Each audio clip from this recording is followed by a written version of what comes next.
Alrighty guys, this week on the Jeep build, we're going to be building a shifter cover for our Hurst shifter here. We're going to take an old school Hurst shifter and we're going to make a sheet metal cover and the mounts for it. So first up here, we got my dad here helping us out today, and he done an awesome job of helping me get a bunch of these pieces made up so we can really knock this thing out. And so we got the mounts done for me.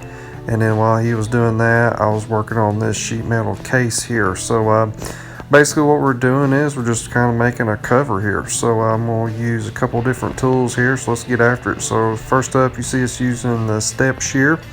We've got this bad boy at Harbor Freight. No, excuse me, we actually got this thing at Northern Tools. And this is one of those clutch step shears. And this thing works really well for the price of what these things are. They're really hard to beat. They're very inexpensive entry-level step shear. And so far we've had this thing for about 2-3 years and no complaints at all. But yeah, let's keep on stepping and boom. We got it knocked out there very quick. So right here we are using some 10 snips. These are actually some Stanley 10 snips, and these things have actually worked really well, and they're very cheap 10 snips, which surprisingly they work that well being that cheap of cutters there. You'd think they go dull, but hey, so far worked really well. Right here we're using a step drill here to get some of our holes and some of our radiuses cut out first with the step drill before we go to actually cut out the slot there. So you can see here I'm cutting into the slot, and I use that step drill so we can actually have a radius to cut into, so we've all got very nice clean edges. So yeah, there you go, you can see what we got going on there. So one of the last steps here, I needed to bend a 90 over on this piece here, and this is basically our cover that I've made here to kind of box in this basically a box for the shifter.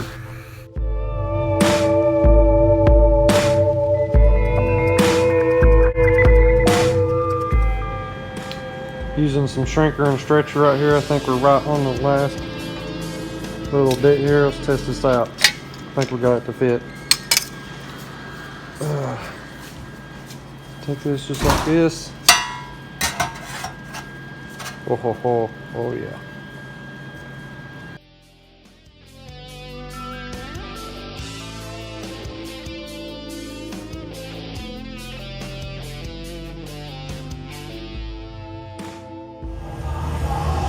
Alright guys, what do y'all think about this? I'm gonna have to remake this top cover. I got a little bit of a gap over here I don't like, but overall, what do y'all think? I also don't have it mounted yet, so it's just kind of just sitting in there loose, but it's kind of what I've come up with. Alrighty guys, I didn't want to bore you with the same steps over again, so we went ahead and recreated this cover piece. And right here I'm going ahead and putting some bead rolls in it, basically a step, because how I'm wanting to put it together at the top of the case, I've kind of figured out a neat little way to kind of hide how this box kind of is put together at the top instead of having to have bolts in it at the top. So you can see there, you know, kind of slip in to the other lip that's on the other side of the case. So yeah, so now it's time to put the bend back on it again, and hopefully this new piece is going to work out good, and sometimes it's just part of it. Alright guys, check it out. We're getting ready to take these Clecos out, and you guys can just kind of see how this is going to look around the seats there. I think this thing's looking really nice. You know, we're kind of bringing this Hurst shifter back to life, and again, we didn't have a cover for this shifter and was having a hard time finding one to actually fit this thing, and so we just made one. I hope you guys enjoyed this video. We are going to put our Allen head bolts in it so you guys can kind of see this thing, the finished off piece here. But I hope you guys are liking this, and let's keep it rocking and rolling. I'm ready to see these stainless button heads go in. Okay guys, so now it's time to clean this box up. We need to sand over these welds here, and we're just pretty much doing the same step like what we done on that sheet metal piece that we built on my GTO in the last episode.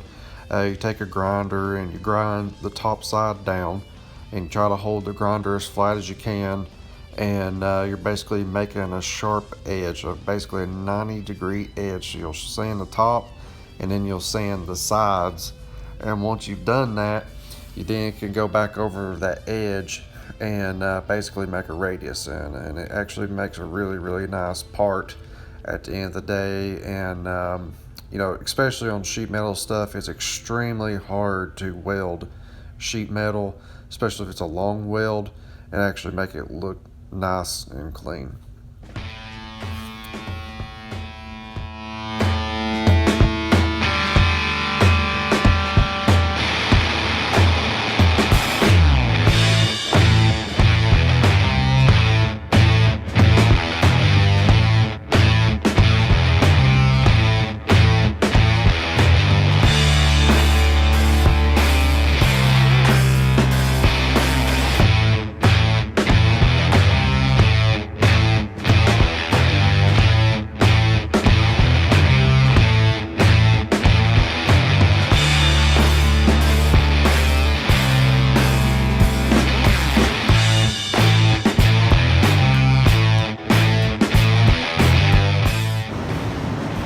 Alrighty guys, there it is. Check it out. We got the shifter in it, and I think with the seat, man, all that's gonna look good. Kind of see how this is looking. Boom, I think it looks good. Looks really good. Still hadn't decided whether or not we want to put like an emblem or something right here. There's a lot of real estate right there to do something with. We'll have to think on that and draw some stuff up. Comment down below if you guys think of something cool that'd go right there, some sort of emblem. But that's going to do it for this episode. Hope you guys enjoyed. Thank you guys so much for watching our video. Be sure to check out our new website, kilbymotorsports.com, for all your high performance needs. If you like this video, be sure to smash that subscribe button. It helps us out a ton. Till next time, you guys have a good one.